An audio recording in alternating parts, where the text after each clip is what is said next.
नए वक्फ कानून को लेकर आज सुप्रीम कोर्ट में फिर से सुनवाई हुई।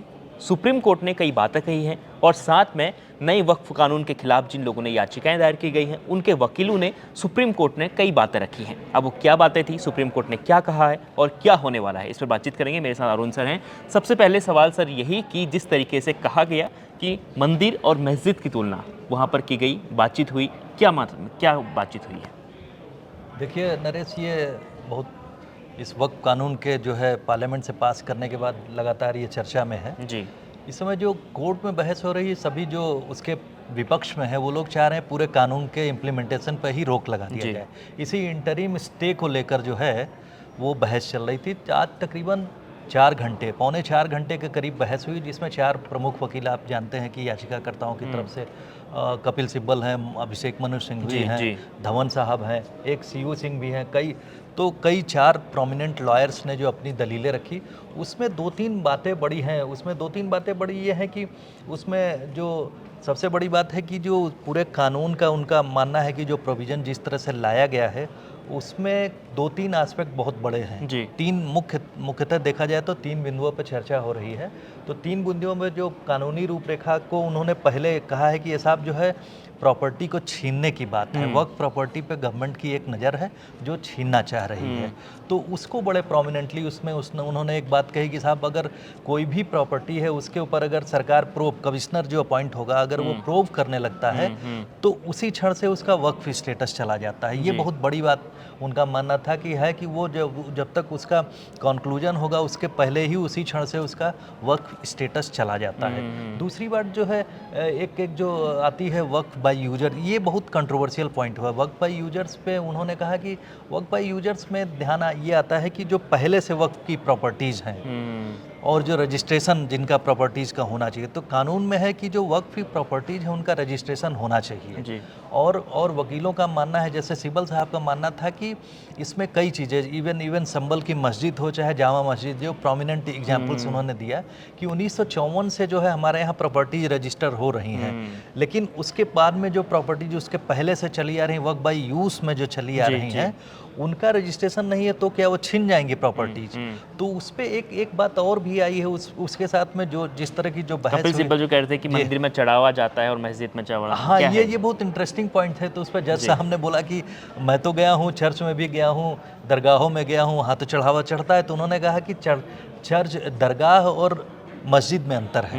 ये उन्होंने बात कही कि मस्जिद और दरगाह में अंतर है और इन दोनों को इक्वेट नहीं किया जा सकता है। मस्जिदों में सिर्फ जो है वो होती है, नमाज अदा की जाती है। तो उसके बाद में उन्होंने दूसरा पॉइंट, एक जो रिलीजियस फ्रीडम की आर्टिकल 14 को भी उन लोगों ने मेंशन किया। आर्टिकल 14 राइट टू इक्वालिटी का है।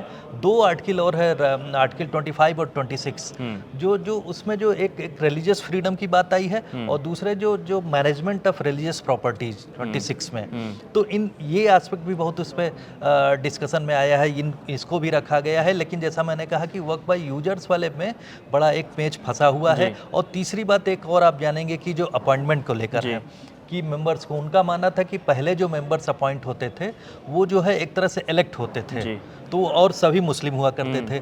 इस समय जो बात हो रही कि सभी नॉमिनेट होंगे, उसमें तकरीबन अगर 11 मेंबर्स हो रहे हैं तो तकरीबन 7 तक जो है मेंबर्स बाहर के हो जाएंगे।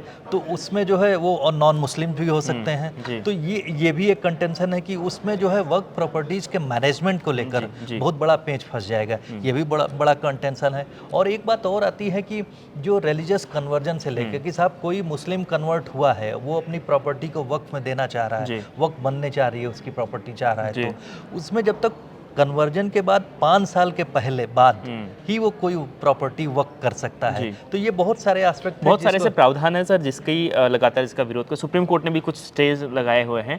तो ऐसे में जिस तरीके से वक्फ की संपत्ति, क्योंकि वक्फ तो बहुत पुराना है और बहुत सारी संपत्तियां हैं जिनका रजिस्ट्रेशन नहीं होता है, ऐसे में जो सुप्रीम कोर्ट ने बात कही है, कि आपको लगता है कि अब जो ये आज की जो सुनवाई है कहीं ना कहीं थोड़ी सी पाले में आई है हिंदू पक्ष की या सरकार के पक्ष? अभी कुछ कहा नहीं जा सकता है, क्योंकि अभी तो बहस चल रही है और बहस हुई जैसे 4 घंटे लगातार चले। एक एस्पेक्ट और आया था कि उन्होंने कहा कि वक्फ की कोई भी प्रॉपर्टी है, जैसे जो कि एआई संरक्षित इमारतें हैं, जी। जैसे आपने संभल का मामला इस समय बहुत प्रोमिनेंट है, वो भी हुआ था कि जो एएसआई संरक्षित जो वक्फ प्रॉपर्टीज हैं वो चली जाएंगी, तो उसमें उन्होंने कहा कि वो यूज़ तो उसका नहीं, क्या वहाँ इबादत हो जी, सकती है, जी। ये भी एक पॉइंट था।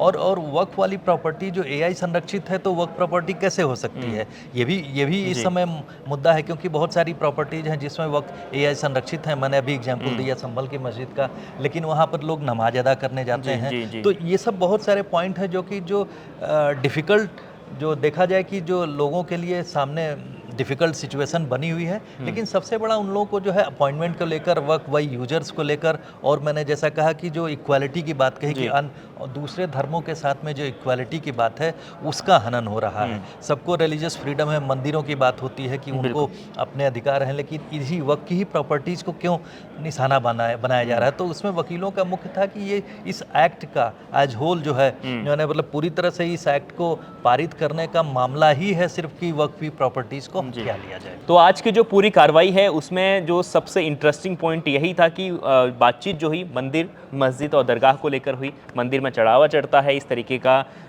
जो कहा कि मंदिर में चढ़ावा चढ़ता है, मस्जिद में नहीं चढ़ता। उसके बाद वहीं पर जो जज थे उन्होंने कहा कि दरगाह में तो चढ़ावा चढ़ता है, वो तो गए हैं। तो इस तरह की बहस जो हुई थी वो हमने आपको बताई। इसके अलावा अब जो अगली कार्रवाई में जो होगा उसकी जानकारी भी हम आप तक पहुँचाएंगे। लगातार इसी तरह देश दुनिया की खबरों के लिए और जानकारियों के लिए देखते रहिए India.com।